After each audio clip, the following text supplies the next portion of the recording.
están? Buenas noches, 21 en punto, 25 grados la temperatura en estos momentos en Ciudad Capital. Estamos en vivo y en directo por Unicanal en otra edición de La Caja Negra.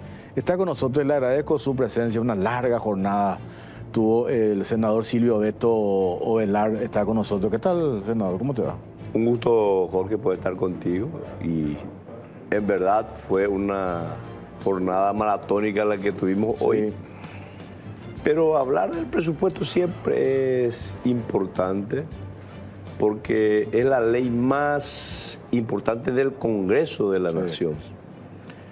Y, o sea, es la ley más importante de la Nación porque de eso, del presupuesto depende el funcionamiento orgánico, institucional de todas las reparticiones públicas. Yo supongo que esto en su momento lo van a hacer ustedes, primero en la bicameral, después en el Parlamento, pero es increíble vos que sos un vaqueano de la política, como estos escándalos y estas cuestiones, si desmenuzás y entras en el detalle, si bien hoy le costó nada más y nada menos que su banca a una senadora, pero estas cuestiones de los dimes y diretes, cómo ocupa la atención del 99% de la prensa y cabalgamos todo detrás de eso.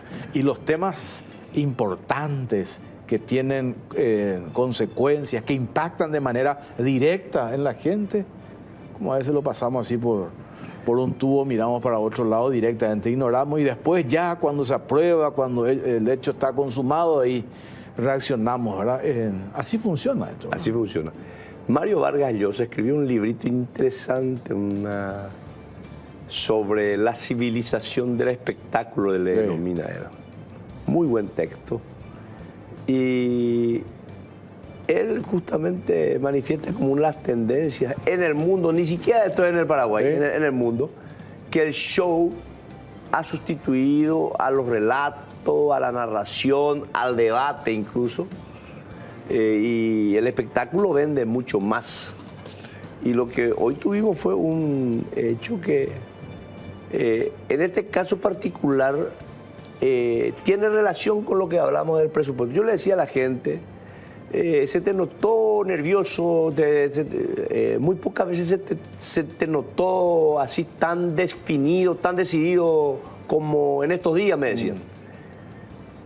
Pero una tilinguería, un disparate como el que planteó la ex senadora Yaminal, pues afectaba a mi reputación, a mi honorabilidad. Cuando habla del tema del crédito chino de 8 millones de dólares que ni siquiera se recibió aún, en un desconocimiento absoluto, total, del manejo de la cosa pública. ¿Por qué me afecta? Si yo soy el presidente de la Comisión Bicameral de Presupuesto, Comisión de Hacienda, que tiene que ser el que coordine los trabajos y debe administrar 18.5 billones de guaraníes, lógicamente, si uno está sindicado o está impugnado por hechos medio torcidos, no puede presidir. O sea, voy a ser un presidente carente de toda autoridad. Entonces, por eso le exigimos, y vos te habrás dado cuenta que inclusive le intimamos notarialmente para que se rectifique o se ratifique. Se rectificó, lógicamente, pero los hechos colaterales también terminaron en el resultado de su pérdida de investidura. Y esto tiene que tener consecuencias, sobre todo hoy, en el momento en el que vivimos, la necesidad de dar señales también, ¿verdad? La clase política, que con razón ese desprestigio, que creo que en otras entrevistas hacía referencia, que tiene la política o los políticos en general y en particular ustedes los legisladores. Entonces hay que actuar en consecuencia, hay que dar señales. Es que hoy tenemos una ciudadanía crítica en donde los legisladores nos convertimos en stand de tiro. Pero nosotros mismos contribuimos. Pero fíjate nomás la manera en que se manifestó legisladores, senadores de la nación. Y yo suelo decir lo siguiente, porque he sido defensor del otro modelo, el de la lista cerrada.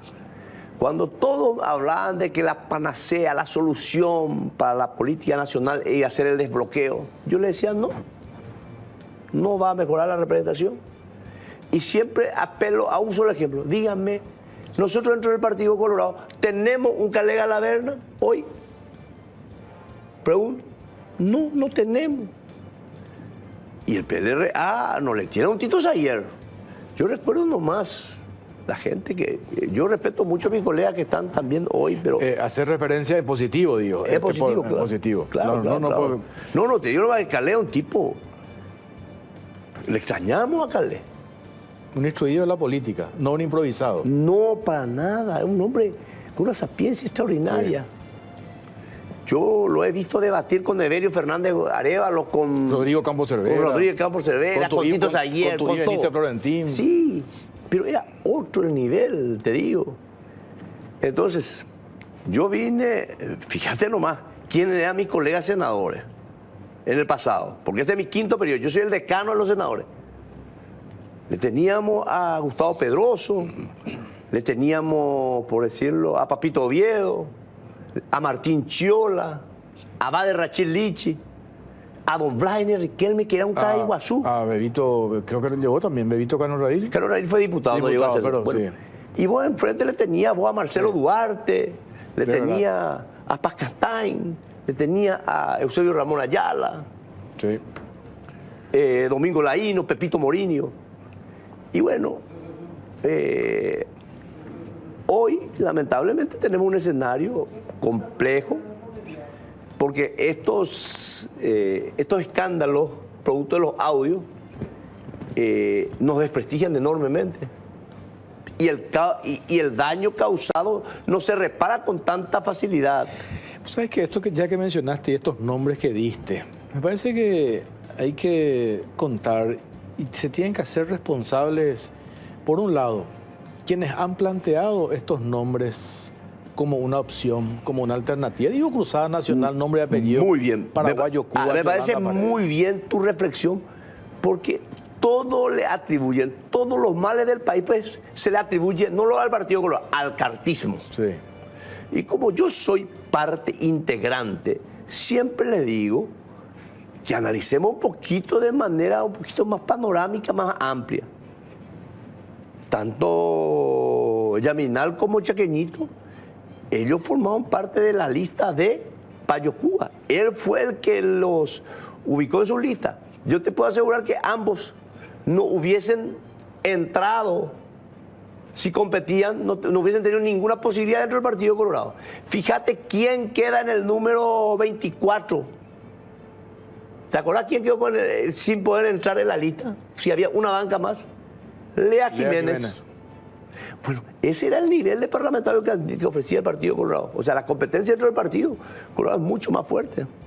No, yo te mencionaba eso porque he escuchado hoy, y también en el relato, en la construcción de la oposición, te presentan o se quieren presentar como una alternativa, y no, te gusta o no, la alternativa distinta que presenta Payo Cuba, que hoy se quiere lavar las manos, dice, yo tenía que completar mi lista y le convoqué a cualquiera Yura Galleta que le encontré en el semáforo, dice hoy él, ¿verdad?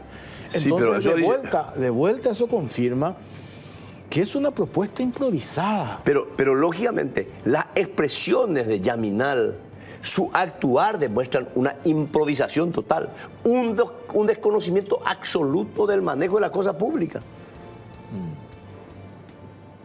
Entonces, si esa era la alternativa... Ojo que tuvieron 700.000 votos. Y tuvieron una muy buena elección, claro. Tuvieron 700.000 votos, digo yo, pero ¿con qué es lo que instalaron? O sea, suponte que por esas cosas que ojalá no suceda, el Paraguay, ese sector conquista el poder. ¿Usted imagina lo que puede llegar a pasar, senador? Hubiese sido un caos, una anarquía total. Un desmadre. Bururú estuvieron a punto de hacerle jurar desde la cárcel. Así mismo. Y hoy tiene, creo que, 3 condenas. Entonces, por eso también yo creo que hay que hacer una autocrítica dentro de la oposición, porque ellos hoy son cartistas.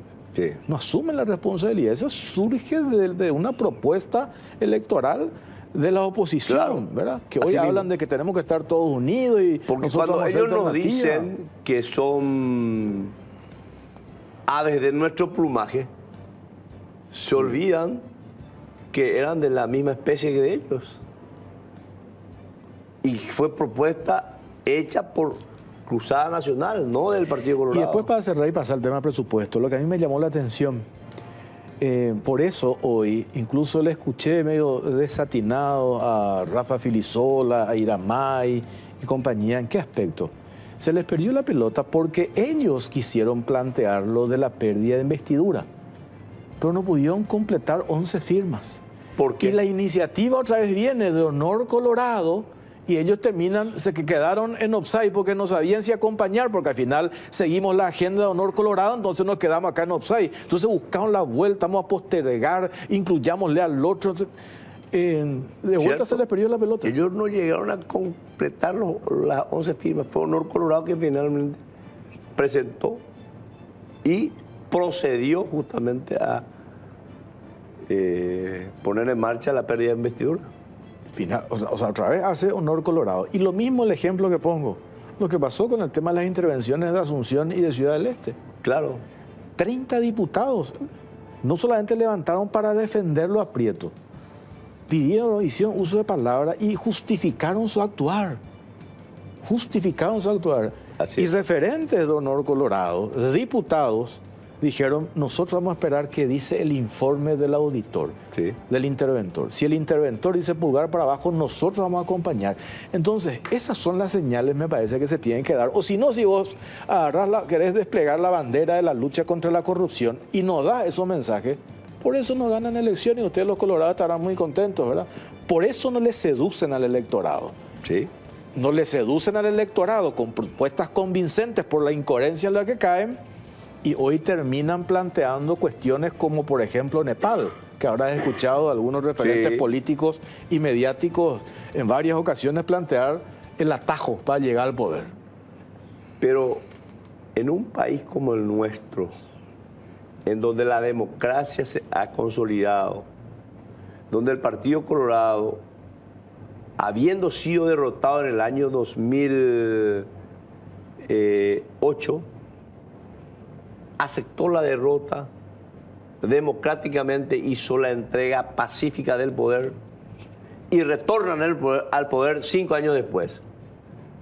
Y con las instituciones en normal funcionamiento, porque nos quieren pues hablar generalmente lo de ese neologismo del copamiento.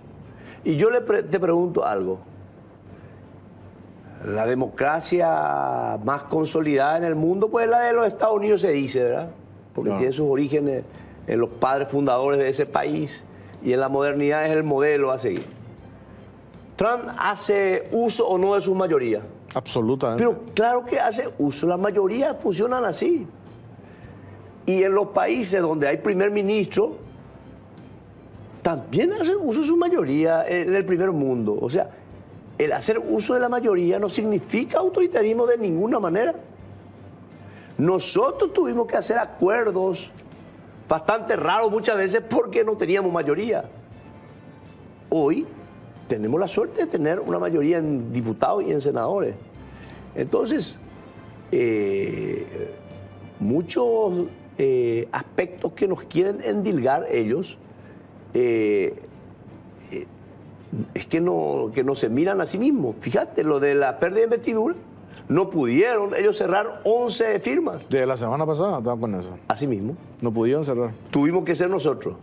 Y te digo más, cuando ayer era la tarde y no se llegaba a acuerdo, la gente dijo, no, Honor Colorado postergó el tratamiento porque no hay acuerdo, porque hay posiciones. Sí, había posiciones dispares dentro de Honor, pero también había posiciones dispares dentro de la bancada autopercibida democrática. Exactamente. No, por eso hay que decir también, poco para entender cómo funciona esta historia, ¿verdad? Porque si no se concentra toda la artillería hacia un sector. Por ejemplo, decía Chaqueñito, hoy leía el cartista Chaqueñito. El año pasado Chaqueñito lo sacaron de la bancada Honor Colorado. Pero claro, nosotros le sacamos. El año pasado. Él ya no es de la bancada. Estamos nomás en esa línea, ¿verdad? Hoy parece la cancha está marcada en lo que hacía referencia, ¿verdad? A la política del espectáculo. Estamos en eso, ¿verdad? Estamos en el show, el espectáculo sustituyó a los grandes debates. Mientras tanto, mientras todo esto sucede, yo valoro, podemos tener profundas diferencias quizá ideológicas. El presidente de la Argentina estuvo acá, tiene un escándalo, por cierto, en la Argentina, pero que lo diga un economista, hoy valora. Él puso como ejemplo a Paraguay, dice, hoy Paraguay es un ejemplo, no solo para la Argentina, sino para Sudamérica, el manejo de la macroeconomía. Pero yo te voy a decir algo, no te di, lo de Milei, economista, espectacular presidente de la República. El año pasado a mí me invitan, después de muchos años, el Fondo Monetario Internacional y el Banco Mundial invita a los presidentes de comisiones de Hacienda o de Economía de los países aliados, por llamarlo así. Pero eso tampoco no es casualidad. Esto es producto también del nuevo orden mundial que tenemos. Hoy hay que entender que ese país hegemónico, que era los Estados Unidos, que fue el que dominó durante el siglo XX. El siglo XX era un siglo donde hubo una hegemonía total en los Estados Unidos. Y hasta hace poco vivíamos un mundo unipolar prácticamente. Hoy, con la aparición del BRICS y con China, con Xi Jinping, como nueva potencia emergente, con aliados importantes como Putin y la India, hay nuevos bloques y nos invitan, porque Paraguay cumple ahora, tiene un rol importante. Y fíjense nomás la hipocresía. Muchos nos criticaban que Estados Unidos nunca nos daba bola, que al presidente de la República no le dejaron entrar en el juramento. Y ahora que le dan a Leite una gorra en un gesto de buena onda, porque la geopolítica nos ayuda. Hay que entender eso. Esto no es esas señales no se dan por casualidad. Ese gesto de la gorra, nosotros somos aliados, somos compañeros. Le demos de otra manera a Paraguay. Porque el avance que tuvo la China en Latinoamérica, en toda Latinoamérica, y también en Asia y en Medio Oriente, incluso en África ahora, que hizo acuerdos importantísimos, hacen de que Paraguay sea un aliado estratégico hoy para los Estados Unidos.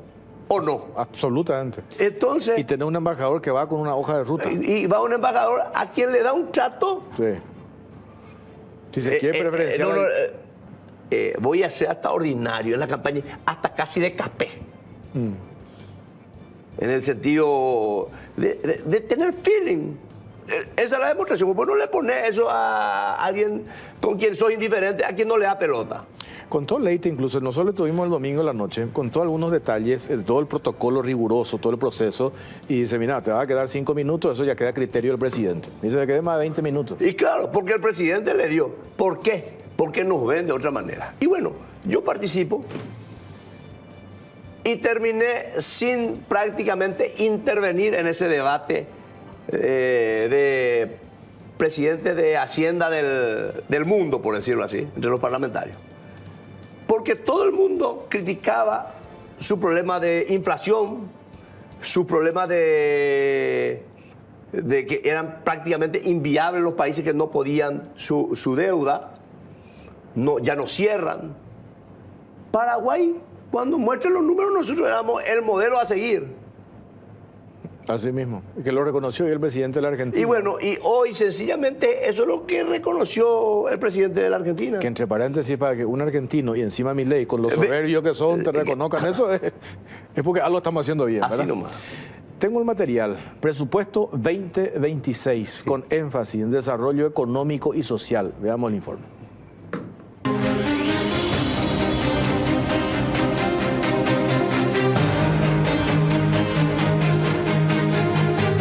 Presupuesto 2026. Énfasis en desarrollo económico y social.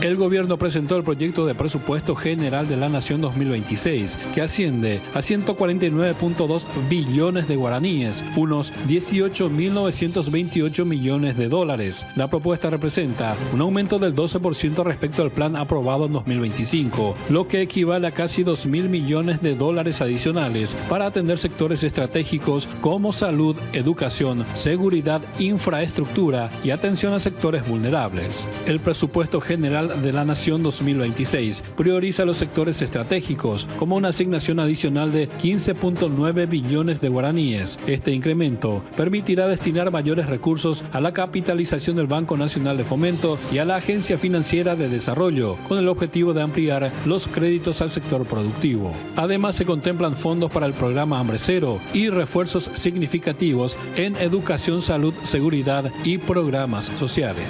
El presupuesto de protección social incluye 49 millones de dólares adicionales para el Ministerio de Desarrollo Social, principalmente para continuar la universalización de los programas de atención a adultos mayores, llegando a cubrir hacia un total de 370.000 personas, además de seguir con los programas Tecopona y Hambre Cero. En cuanto a los gastos rígidos, se prevé un aumento de recursos para el sector docente, a fin de garantizar el ajuste salarial por inflación desde enero y el pago de escalafón a quienes obtengan resoluciones en el 2026. También se asignarán mayores recursos para 10.064 nuevos cargos, de los cuales 5.249 son nuevos policías, 3.412 funcionarios de blanco y 742 militares. Además, se destinará dinero para apostar al talento y desarrollo de las personas. En ese sentido, se prevé que 12.744 niños en situación vulnerable reciban transferencias monetarias a través del Ministerio de la Niñez y la Adolescencia, que 17.243 becas sean otorgadas, 130.000 egresen del Servicio Nacional de Promoción Profesional, entre otros. De acuerdo con la propuesta, se asignan 60 millones de dólares adicionales al Ministerio de Salud Pública, incluyendo un incremento de 25 millones de dólares para el Instituto Nacional del Cáncer y la creación de 3.412 nuevos puestos de personal médico, en línea con la apertura de los nuevos hospitales.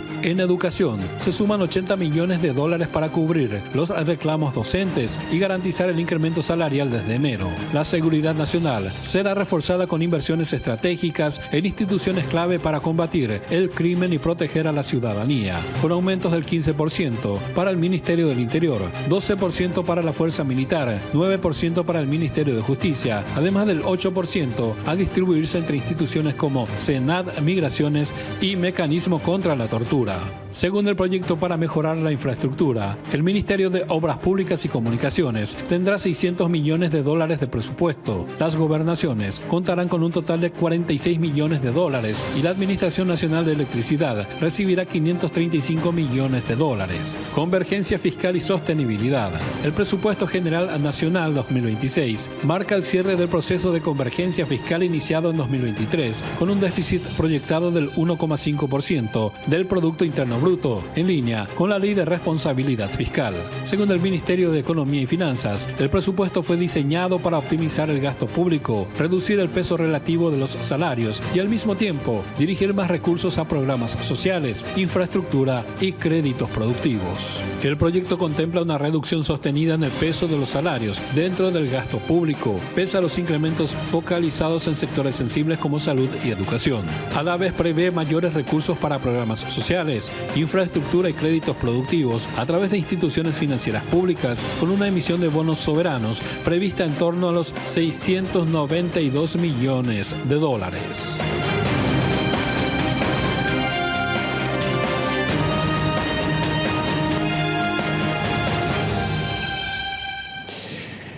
Senador Silvio Beto Velar, presidente de la Comisión Bicameral de Presupuesto, cuando desmenuzamos esto y le escuchamos a algunos analistas económicos que tienen una lectura fatalista de la realidad, ¿cómo es que te dicen no se pone énfasis en la cuestión social?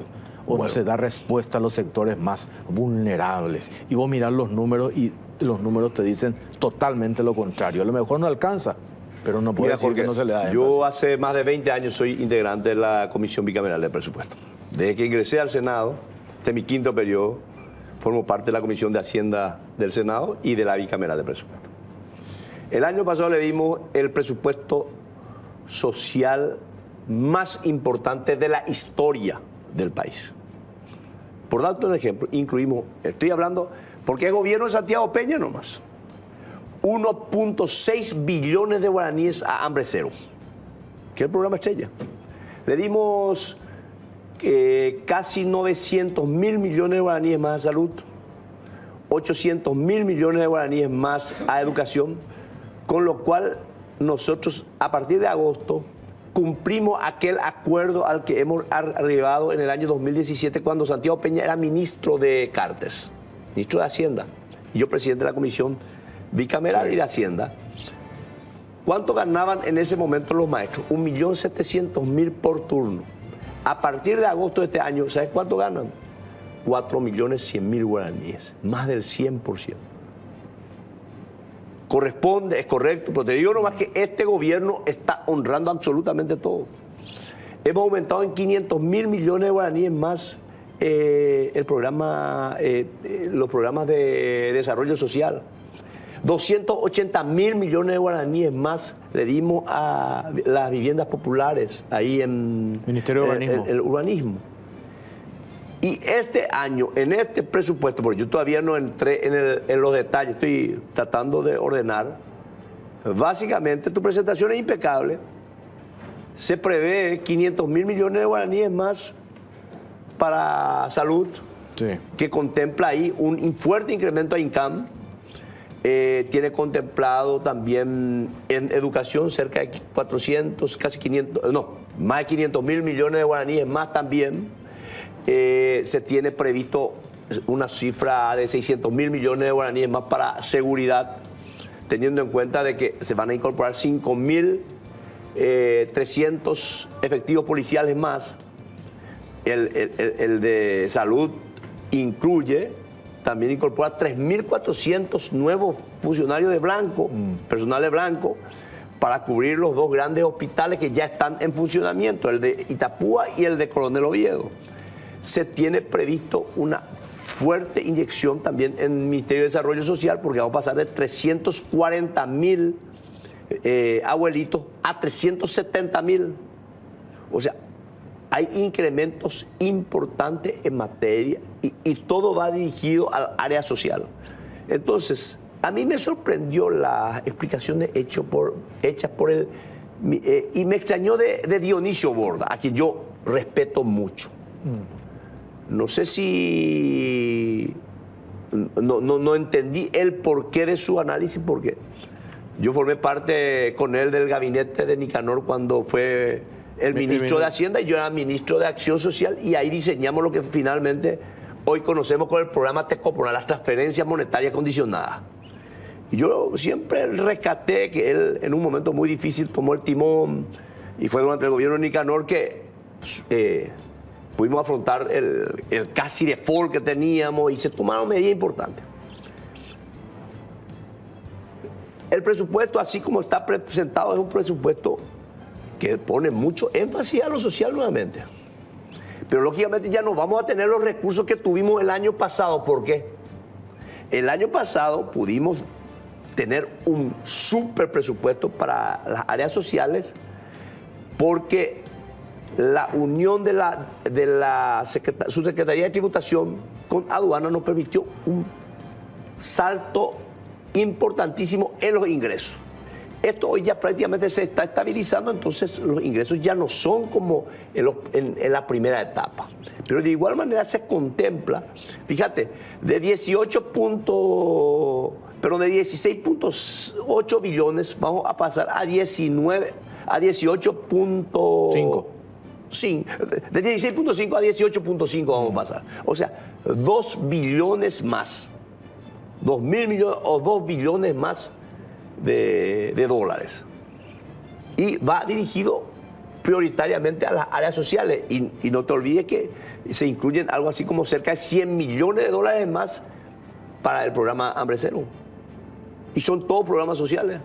Por eso, yo te decía, esos números hablan por sí solos, ¿verdad? Los números son irrefutables. Claro. Por eso te decía, cuando mencionaste lo de Borda, aparecen otros, inclusive desde el púlpito, Monseñor Ricardo Valenzuela, el otro día hacía referencia, decía, ¿dónde no se le da prioridad a los sectores más vulnerables. El monseñor Valenzuela es muy buen analista político.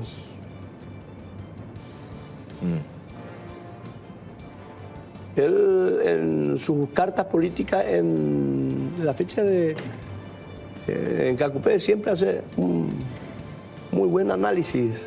Lógicamente, casi siempre en contra del gobierno, pero es un análisis eminentemente político. Es lastimosamente. Y otros referentes de la iglesia también, ¿verdad? Una lectura totalmente política, lejos del rol pastoral, digamos, ¿verdad? Sino se convirtieron en analistas políticos.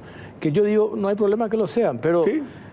Tienen que partir de los hechos reales, ¿verdad? No de escenarios o copian lecturas de algunos medios de comunicación y te describen escenarios que no son reales. Y fácil de refutar. Acá tenés los números del desglose de cómo está elaborado el presupuesto para el próximo año. Y acabamos de aterrizar ministerio por ministerio y te estoy dando que las cifras más importantes se están dando en ministerios sociales. En este caso, Ministerio de Desarrollo Social, Educación, Salud, porque Educación también contempla está contemplando el aumento que se le va a otorgar a los maestros por el reajuste, por el incremento salarial. Y después lo otro también que contempla y que tiene que ver con una cuestión, una deuda pendiente y que pasa por el tema de infraestructura. ¿Te acordarás vos con el tema del FONACIDE, que eso fue un fracaso? Sí. Y con el tema del FONACIDE, desde el Parlamento ustedes hicieron uso de la lógica, dicen, los gobiernos departamentales y municipales ya tienen un porcentaje del FONACIDE para infraestructura, que usen eso y le dejamos sin presupuesto de infraestructura al Ministerio de Educación. Sí, ¿te acuerdas de eso? Sí, yo recuerdo. ¿Y qué nos llevó eso? Que las 6.000 hoy o más escuelas que tenemos están en una situación de deterioro. De esas 6.000, 4.000 se repararon. Así faltan 2.000, ¿cierto? Por esos 2.000 que faltan es lo que te muestran permanentemente. Yo mostraría, faltan 2.000, que ahora se contempla el presupuesto para hacer eso. Pero no puedes desconocer que se hicieron 4.000. 10 años no se ha invertido prácticamente nada en eso. Entonces, por eso más yo digo, cuando se pretende mostrar algo que no es y terminan desde afuera, que te dicen, inclusive olvídate de los que forman parte del gobierno, pues empresarios que llegaron a acompañarle al presidente Peña en sus viajes al exterior, al exponer números, ellos quedan sorprendidos de Paraguay. Pero yo te estoy comentando mi anécdota, el ejemplo que tuve en Washington. Todos hablaron de nosotros, Paraguay era el modelo a seguir. ¿Y qué es lo que vino a hacer Milei hoy? Sencillamente a reprisar eso que ya en Washington me había dicho, o le había dicho, habían ellos comentado en su momento. Ahora, donde sí, que vos que tenés 20 años de experiencia en el tema de la bicameral, una cuestión que siempre repiten y queda así como una muletilla, que yo no digo que no sea real, pero hoy al desmenuzar se aterriza. ¿De qué nos sirve la macroeconomía cuando la micro no llega? ¿Verdad? Escuchamos permanentemente eso. ¿Y cómo va a funcionar la microeconomía si la macroeconomía está mal? Ok, pero ¿cómo hacemos para que chorreen? Te dice. Sí. Para esa UAG a la bolsillo, lo bueno, te dice, uno de los programas que yo te puedo asegurar ha tenido un impacto real ahí abajo. Al productor fue hambre cero. Así es. Te voy a leer el ejemplo. Coronel Oviedo y el departamento de Caso es un departamento hortícola. Y provee a una gran parte del país de productores.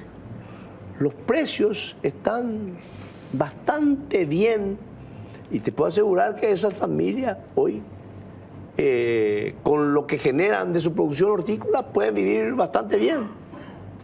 Y ahí ya te viene la otra contracara. Te dicen, pero la carne subió. Y tendríamos que ver algún mecanismo seguramente para equilibrar eso. Pero es producto de que nuestra carne es exportada. Bueno, ahí tenemos un escenario que no le gusta al sector privado. A mí me tocó hablar con los empresarios del almuerzo escolar. Sí. Ellos tienen contratos plurianuales. Sí. Y permanentemente hay una fluctuación en el precio de productos, por ejemplo, lácteos y productos de la carne. Y tienen el sector privado una mirada social respecto a mantener el precio establecido inicialmente. No. ¿No? No tienen. Porque ellos se manejan de acuerdo a la oferta y la demanda. Y hoy, vuelvo a un escenario geopolítico. Y que tenemos que estar preparados. Brasil hoy prácticamente rompió relaciones porque por ser parte del BRICS prácticamente rompió relaciones. ¿Qué pasa si esas 60.000 toneladas que exportaba de carne Brasil a Estados Unidos le transfiere a Paraguay y de 60.000 que nosotros pasamos a 120.000? Pero hay un dato real ya hoy. Este escenario que haces referencia, el presidente de Senaxa expuso hace un mes, cuando se generó el escándalo del cierre de una conocida cadena de supermercados. Sí. O de, se armó todo un escándalo y un revuelo. Claro. Dice el presidente de Senaxa que estos datos confrontaron con la gente de DENIT y aparecen supermercados que han importado carne. Claro, no, pero espera, los muchachos metieron la carne brasileña. Ah, bueno, pero claro, ¿cómo y qué? Pero espera, 50% menos compraron en el Brasil y acá te venden precio de mercado. Y no te dicen que es carne brasileña, pues te venden precio que el mercado de Paraguay. Cuando compraron 50% menos. Te venden como más en Paraguay. Sí. Fíjate nomás la paradoja del destino. Anteriormente, carnes argentina, la mejor carne del mundo. Decime, ¿qué tal está la carne paraguaya? Yo creo que no le debemos nada a la Argentina. La producción cárnica es de primerísimo nivel. Y antes nosotros comprábamos o vendíamos carne. Y con estas fluctuaciones, con este nuevo escenario, lógicamente Brasil hoy vende más barata su carne y, como vos decís, las empresas, sin etiquetar y sin mencionar que es producto brasileño, está vendiendo como si fuese una carne paraguaya. Un ejemplo, un amigo mío que usted es de Oviedo, me contó una experiencia en una carnicería de Oviedo. Él le pregunta, che, ¿este no es carne brasileña? Sí, le dice. Y no tendría que ser un poco más. Y la verdad que sí, le dice, y yo te puedo hacer una reducción y le bajó el precio. Porque sí. Él es astuto y se dio cuenta, este pues no es. Le digo nomás cómo también funciona el sector privado a veces, ¿verdad? Sí, está bien. Pues es un ejemplo. Pero siempre los malos de la película somos quienes estamos en el sector público. Y nos convertimos en stand de tiro. Y muchas veces porque nosotros también facilitamos las cosas. Sí, tengo que hacer una pausa cortita y 5 minutos más te libero. Sin problema. Pausa cortita, ya venimos.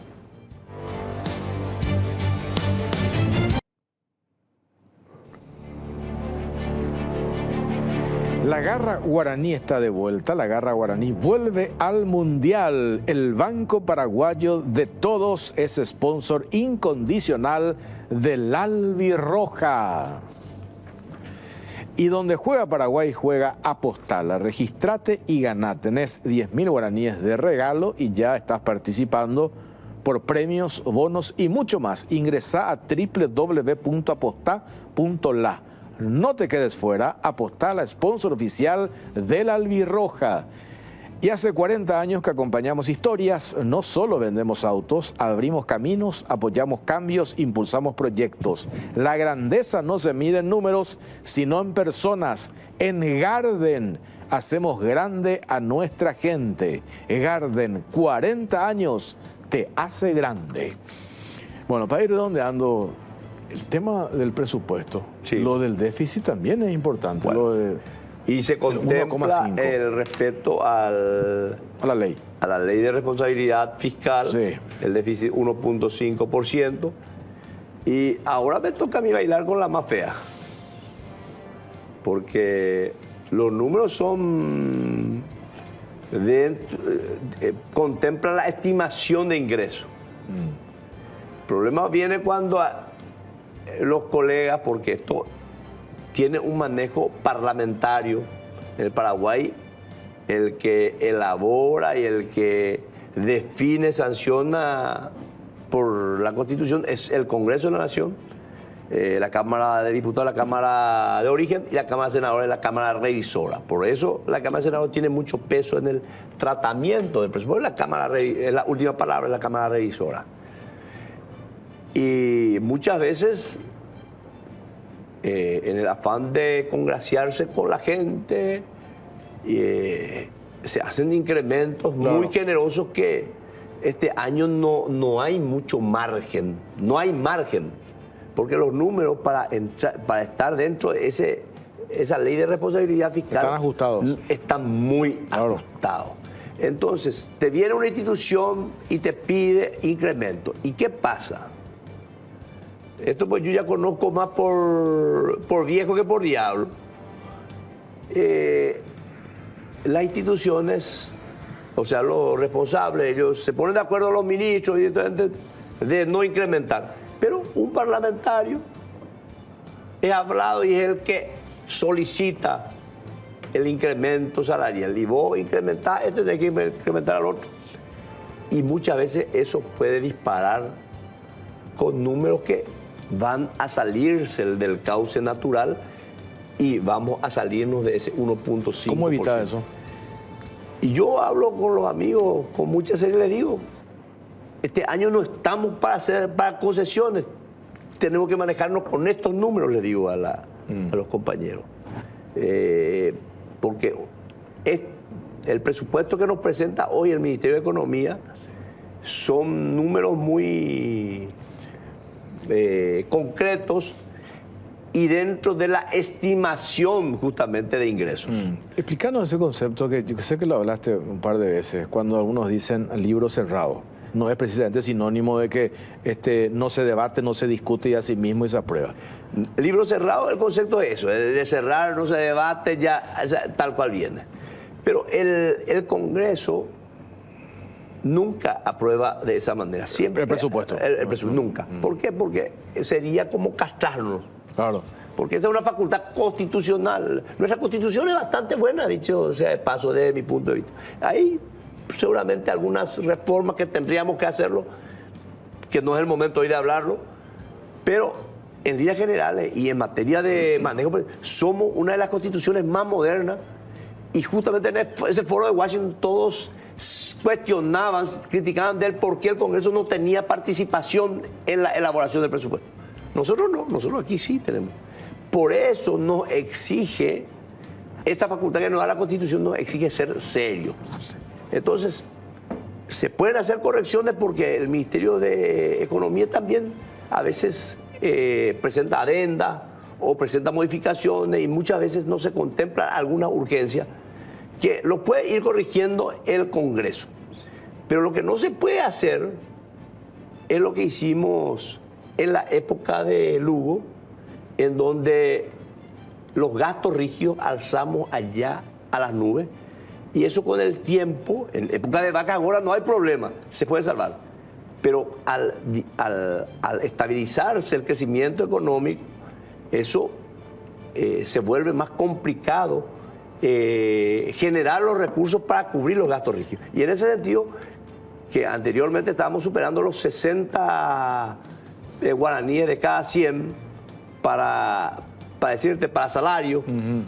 Hoy está bajando creo que a 57 con este presupuesto. Es un dato interesantísimo. 57, 56. Sí. Como muy pocas veces se habrá... o sea, esto es lo más bajo que hasta ahora se pudo presentar en materia de gasto rígido. Lo que te da más autonomía para invertir en las cuestiones sociales, etcétera, etcétera, infraestructura social, temas sociales. Y hay una cuestión en materia de urbanismo y de obras públicas. Si uno se fija bien en los números, hay una reducción en materia de construcciones. Pero eso va a ser calzado, cubierto con fondos de la Itaipú Binacional por esas compensaciones, por ese acuerdo al que llegó el presidente Santiago Peña con el presidente Lula en recibir hasta el 2027 una mayor cantidad de recursos. Sí. Bueno, esto recién empieza, ¿verdad? Recién empieza y ya no le quiero aburrir a la gente. Seguramente a esta altura, con más de 30 minutos yo contigo, ya habrán hecho si vivimos en la sociedad del zapping, ya habrán cambiado. ¿Por qué pero alguien tiene que hablar de esto. Si nosotros no hablamos, ¿quién va a hablar? También. Alguien tiene que hablar. Sí. ¿Verdad? La ley más importante de la nación. Por eso, si nosotros no hablamos, yo siempre repito eso, si nosotros no hablamos de este tema, ¿quién lo va a hacer? Y cierto. Pero nos vamos con esto. Dijiste tema de Constitución Nacional, en otro momento vamos a hablar porque no es. Yo siempre digo, hoy justamente estaba hablando de cuándo es lo que va a ser el momento. No hace falta que me responda, ¿verdad? Pero tenemos que hacer. En algún momento tiene que haber un pacto, un consenso. Pero no solamente eso. Muchas veces buscamos los caminos más cortos, los atajos, y a veces cuestiones que ameritan una reforma constitucional, un gran pacto político, a veces queremos llevarlo a través de la enmienda y no es la vía. Y ahí sí se produce muchas veces fricciones. Yo creo que en algún momento, así como en España se ha hecho ese gran pacto de la Moncloa, nosotros tenemos que hacer un gran pacto y decir, bueno, vamos a modificar esto y esto. El único drama es que con nuestro sistema electoral, voto preferencial, corre el riesgo que tengamos una Yaminal en el Congreso. Bueno, vamos a hablar después. Dale. Gracias, senador, por un tu gusto tiempo. grande, Jorge. Bueno, nosotros tenemos que hacerle una pausa. A la vuelta, seguridad jurídica en jaque. Denuncian a jueza por frenar desalojo de planta arrocera. Dudosa actuación de una jueza. En riesgo está una millonaria inversión. 2 abogadas van a estar con nosotros. Pausa, ya venimos.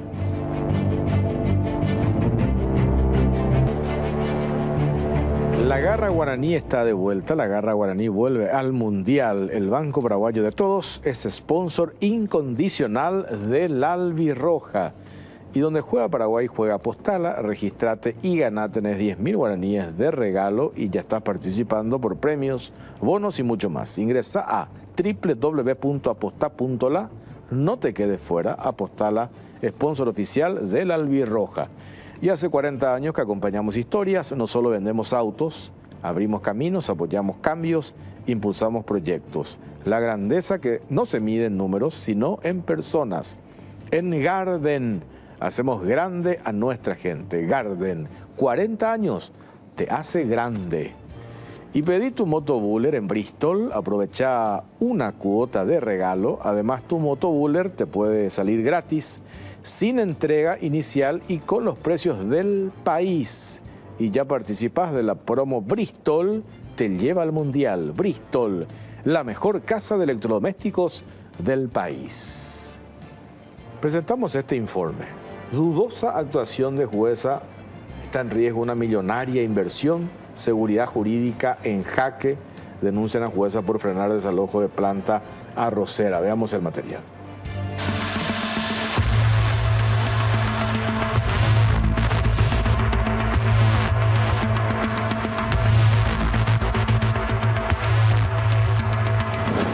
Seguridad jurídica en jaque. Denuncian a jueza por frenar desalojo de planta arrocera.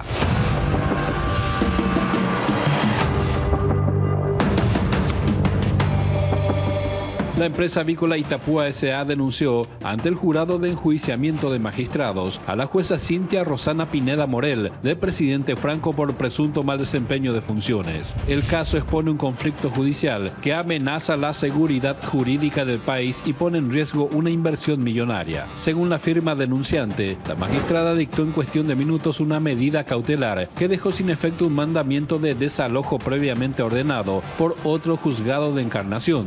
Esa decisión impidió que la empresa avícola Itapúa tomara posesión de una planta industrial arrocera que había adquirido en subasta pública tras años de litigio contra los antiguos propietarios. La disputa legal se remonta al año 2019, cuando Banco Regional inició una demanda ejecutiva contra la anterior empresa Planet Arise S.A. por una deuda hipotecaria y prendaria. Antes de ejecutarse la medida, esta firma vendió los bienes hipotecados a otra identificada como NA Food, representada por el empresario brasileño Dones Marcelo Niero. Si bien estas empresas opusieron excepciones, perdieron en todas las instancias y los bienes embargados fueron adjudicados en remate judicial a Avícola Itapúa S.A. en julio del 2022. Desde entonces, pese a que las resoluciones fueron confirmadas en todas las instancias y pasaron en cosa juzgada, Avícola aún no pudo tomar posesión de la planta arrocera ubicada en Coronel Bogado, debido a una serie de incidentes dilatorios y maniobras judiciales encabezadas por los anteriores dueños. El 22 de agosto de este año, un juzgado de Encarnación libró finalmente el mandamiento de desalojo. Sin embargo, apenas 3 días después, NA Foods promovió en presidente Franco una medida de urgencia de prohibición prohibición de innovar. En menos de 30 minutos,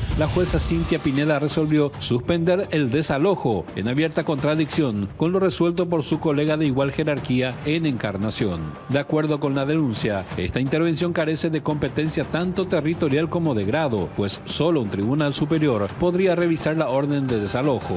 La abogada Ana Peña, representante legal de Avícola Itapúa S.A., advirtió que una medida cautelar no puede enervar el cumplimiento de una sentencia firme y ejecutoriada, por lo que la decisión de la jueza Pineda constituye una violación grave al orden procesal y genera un precedente peligroso. La firma afectada recurrió ante el jurado de enjuiciamiento de magistrados para denunciar a la magistrada Cynthia Pineda, debido a que una jueza de primera instancia no puede dejar sin efecto lo resuelto por otro juez del mismo grado, que la orden de desalojo deriva de una sentencia firme, ya confirmada en varias instancias, que la caución aceptada en la medida de urgencia no guarda proporción con el valor real de la demanda. Solo se dispuso $150,000 frente a una adjudicación de $12 millones y que la resolución fue dictada con una celeridad inusual. Este caso trasciende lo privado y plantea interrogantes sobre si realmente es confiable nuestro sistema judicial, ya que la resolución de la jueza desalienta la inversión y afecta la credibilidad del país. La denuncia ya está en manos del jurado de enjuiciamiento de magistrados, que deberá evaluar si su actuación se ajustó a derecho o si representa un atentado directo a la seguridad jurídica.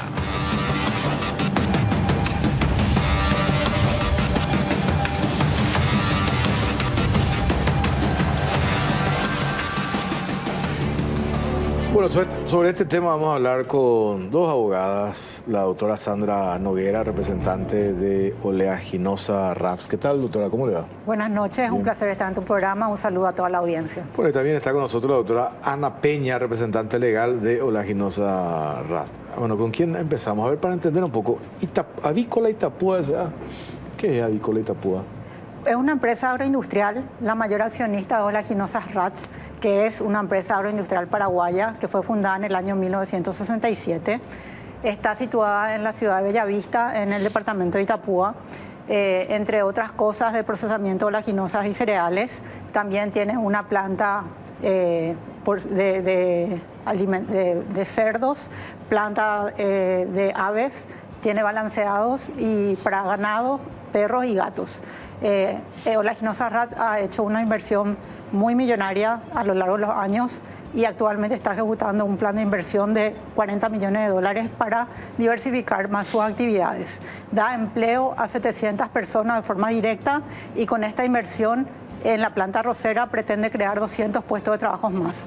En forma indirecta beneficia a 2.500 familias entre proveedores, operadores logísticos, agricultores y otros.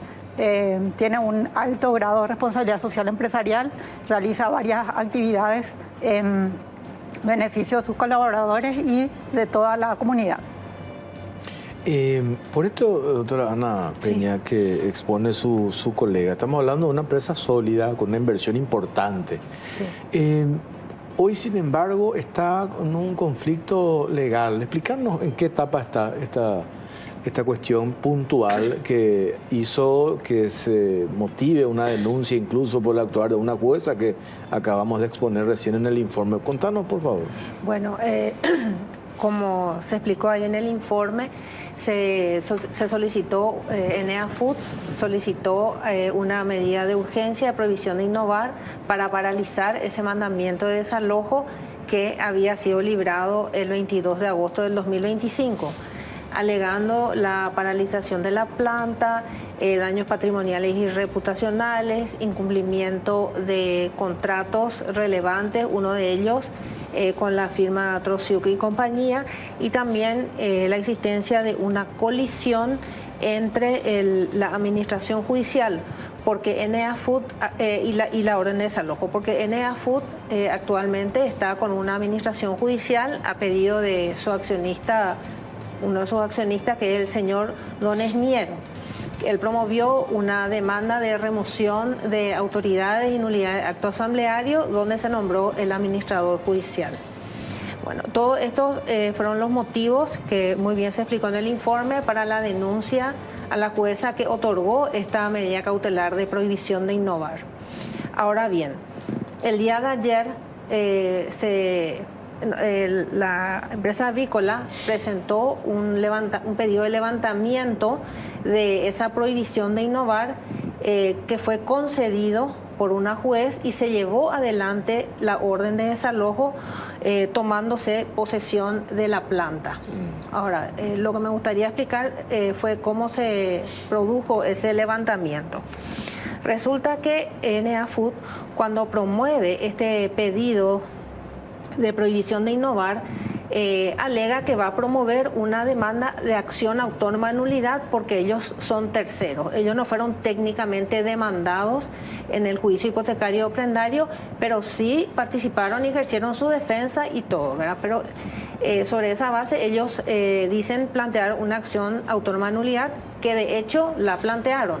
La medida cautelar la solicitaron el presidente Franco y extrañamente la acción autónoma de nulidad la promueven en Encarnación, porque la orden de desalojo se libró en Encarnación.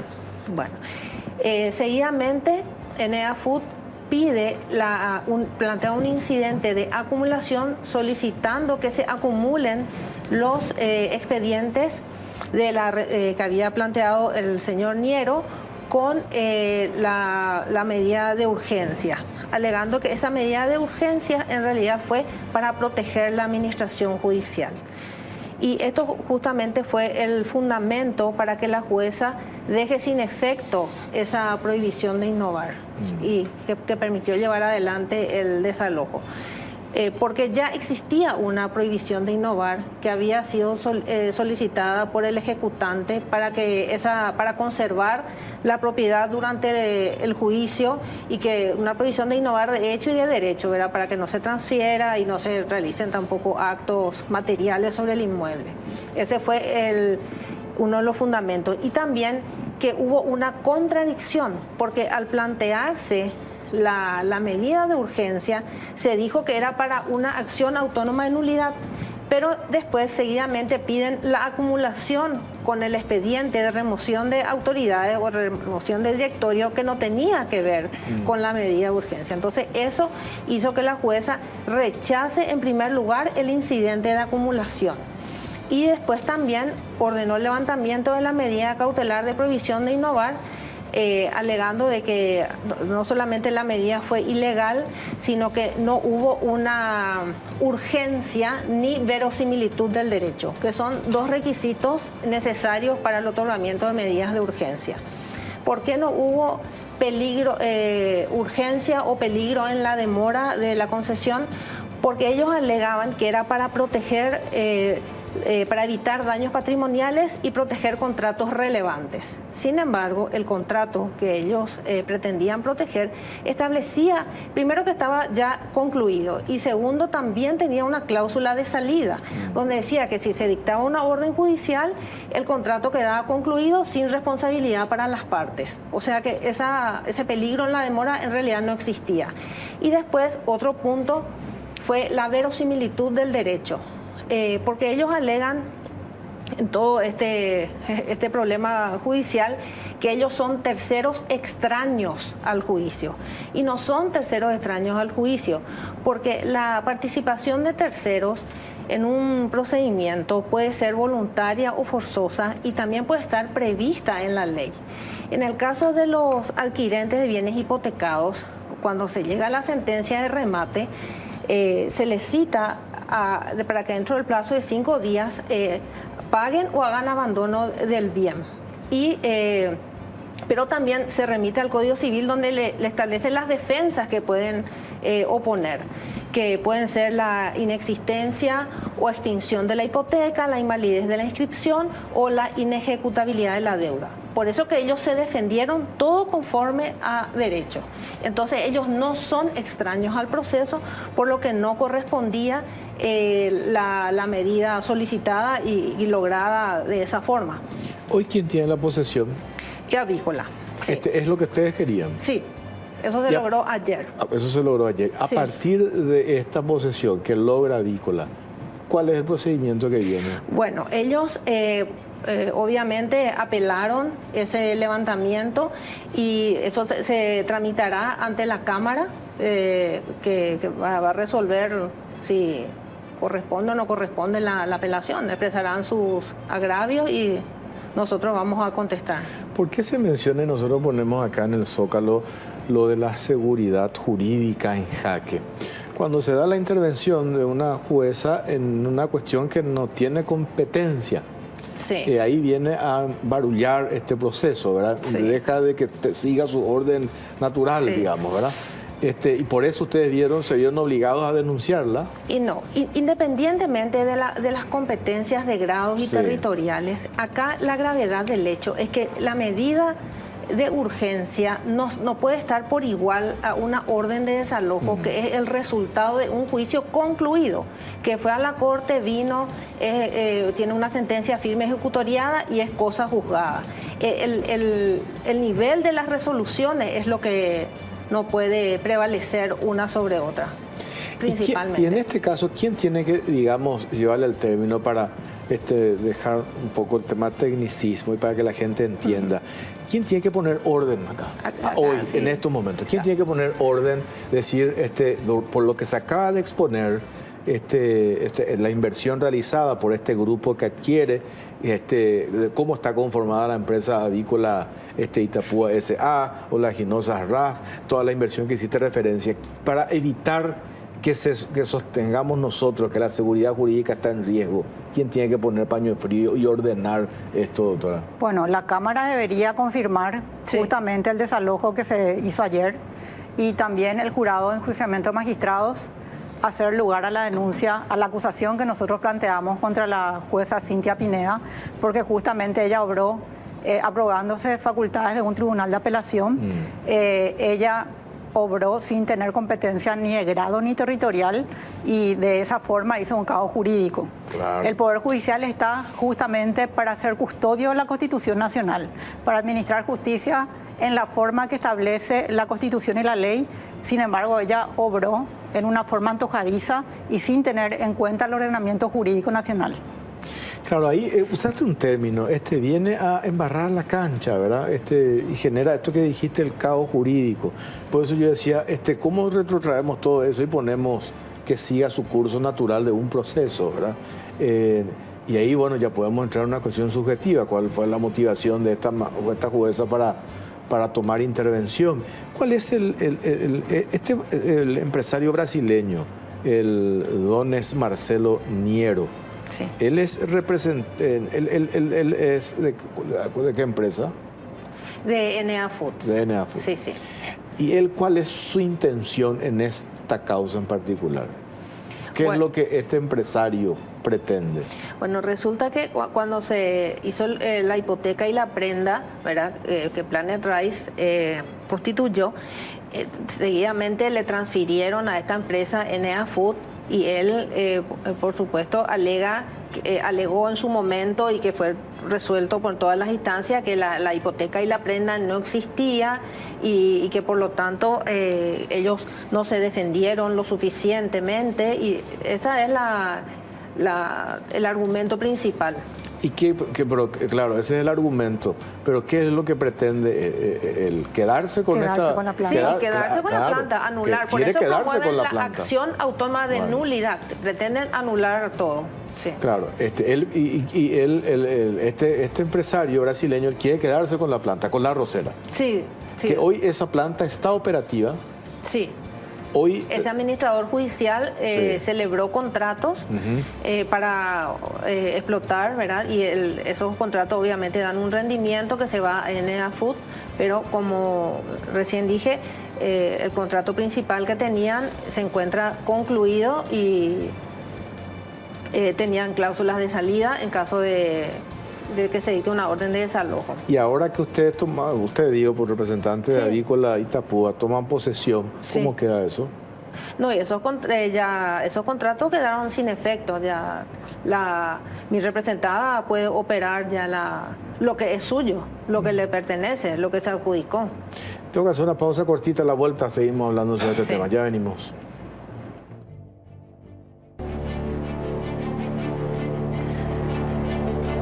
Les comento que ya llegó Etiflugel, la solución para la acidez, reflujo y gastritis. Etiflugel es el antiácido más bueno que hay porque viene en suspensión de rápida acción y con sabor naranja y sabor limón. ¿Qué más querés? Con una sola toma, OPA acidez. Además no es solo para vos, es para toda la familia porque viene en frasco de 240 ml. Toma Etiflugel, OPA acidez, de venta libre en farmacias. Para tener un equilibrio ideal y un buen funcionamiento del organismo, ahora tenés a mano Mielaxan, el laxante que con una sola toma de sus cápsulas blandas no daña la mucosa gástrica y con acción comprobada. Mielaxan limpia y depura el organismo. Para tener un cuerpo saludable, comenzá con tu interior. Mielaxan, el laxante que funciona. Y Broncogalén jarabe alivia todos los síntomas de la tos. Broncogalén es también fluidificante y expectorante. Eso es Broncogalén jarabe. Todo lo natural en un solo producto y un solo producto para toda la familia. Además, no tiene azúcar. Atendé bien. Amba, eucalipto, miel y limón. Ore, copa y té. Broncogalén, paraguayité, naturalete. Y llegada a una cierta edad, los huesos frágiles son un problema. Por eso, Osteogalén calcio más vitamina D ayuda a recuperar la falta de calcio y hace que tus huesos sean más fuertes. Osteogalén hace que tu vida vuelva a la normalidad. De venta libre en farmacias. Si los síntomas persisten, consulta a su médico. Doctora Ana Peña, digamos que se está encaminando, está retomando su cauce natural, digamos, este conflicto, este caos jurídico que conduce esta magistrada que hacía referencia a su colega, la doctora Sandra Noguera. Por eso le preguntaba, cuando tenemos que definir responsables de esto, de generar este caos jurídico, ¿es esta jueza del presidente Franco?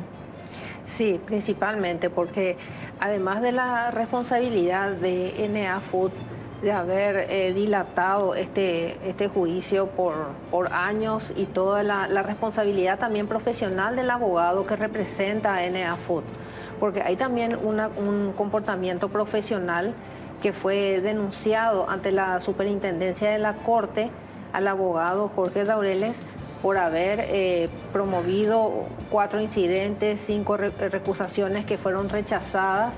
Eso también es calificado por la superintendencia y puede llegar incluso a la suspensión de su matrícula.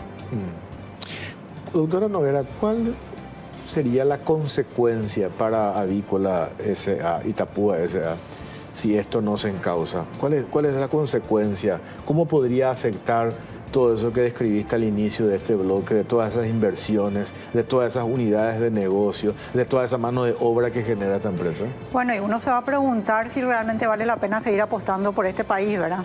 Porque si no hay seguridad jurídica, ¿cómo va a tener previsibilidad un inversor? Claro. Es más, el gobierno está promocionando, haciendo cambios legislativos para hacer más atractivo el país, que generar un clima de negocios mejor del país, y sin embargo suceden este tipo de cosas que no te dan una seguridad de que realmente uno puede recurrir a un juzgado y va a obtener justicia. Claro.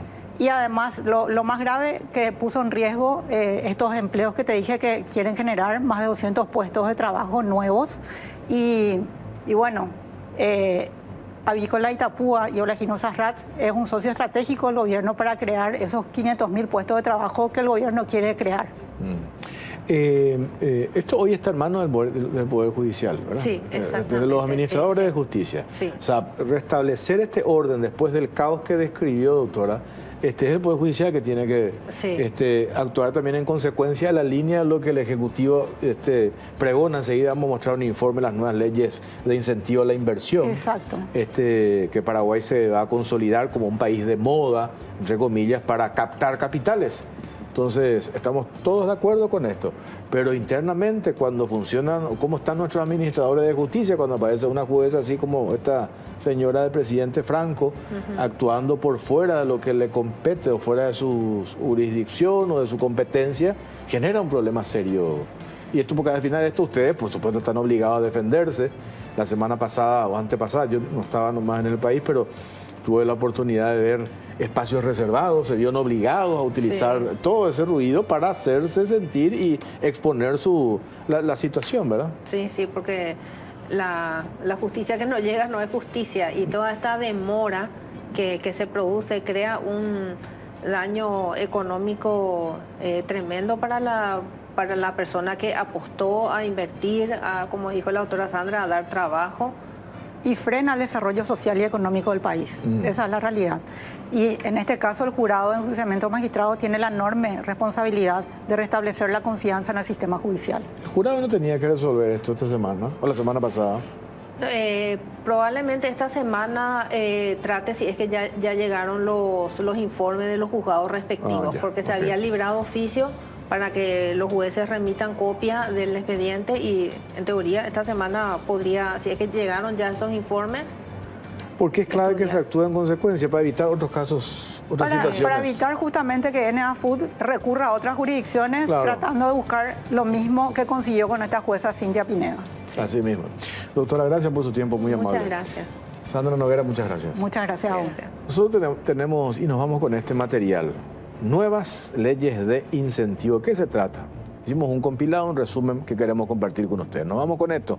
Gracias por acompañarnos. Buenas noches.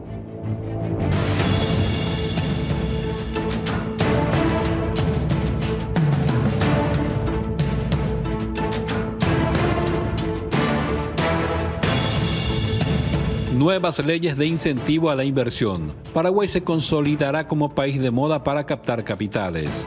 Paraguay dio un paso clave para consolidarse como destino atractivo de capitales con la sanción de un paquete de leyes que moderniza los regímenes de incentivos fiscales, actualiza la normativa de maquila e impulsa la producción y ensamblaje local de productos electrónicos. La estrategia apunta a diversificar la matriz productiva, generar empleos de calidad y posicionar al país como un polo de atracción regional. Hace una semana, el Congreso Nacional sancionó el nuevo régimen de incentivos fiscales para la inversión nacional y extranjera, la actualización del régimen de maquila y la política nacional para la producción y el ensamblaje de equipos eléctricos, electrónicos, electromecánicos y digitales. La nueva ley de incentivos reemplaza la histórica Ley 6090, vigente por más de 30 años. El marco actualizado incorpora beneficios tanto para inversores extranjeros como nacionales, incluyendo exoneraciones para bienes de capital, facilidades para transferir activos y la posibilidad de usarlos como garantía mediante fideicomisos. Uno de los cambios más destacados es la eliminación del impuesto a la distribución de utilidades para inversiones nacionales superiores a $13 millones, una medida que equipara condiciones con el capital extranjero y busca dar confianza al empresariado local. La normativa también amplía los sectores beneficiados, incluyendo por primera vez al turismo y al entretenimiento. Esto permitirá que parques temáticos, centros de diversiones y proyectos vinculados al ocio puedan acceder a incentivos fiscales, diversificando la economía más allá de sus pilares tradicionales. Así también el régimen de maquila, que ya generó más de 35.000 empleos y alcanzó $1.200 millones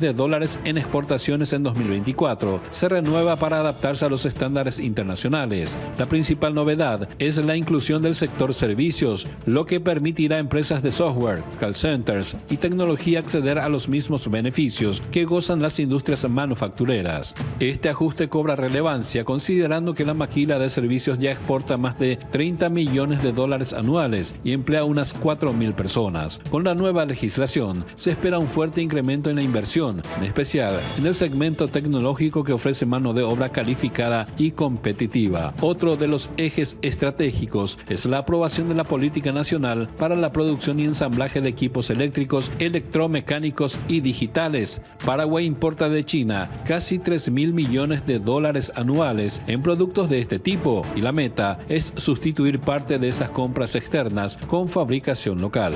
La ley otorga exoneraciones fiscales para la importación de partes y piezas, siempre que al menos el 20% del valor final provenga de insumos o mano de obra paraguaya. También establece una tasa preferencial del IVA del 1,5% para la compra de materiales nacionales y una reducción de la base imponible en la comercialización de los bienes ensamblados. La iniciativa busca atraer a empresas internacionales que fabriquen celulares, tablets, computadoras y electrodomésticos en territorio paraguayo, al tiempo de impulsar cadenas de valor que integren a pequeñas y medianas industrias locales. Con este paquete de leyes, Paraguay apunta a convertirse en un hub regional competitivo, capaz de atraer industrias intensivas en capital y tecnología.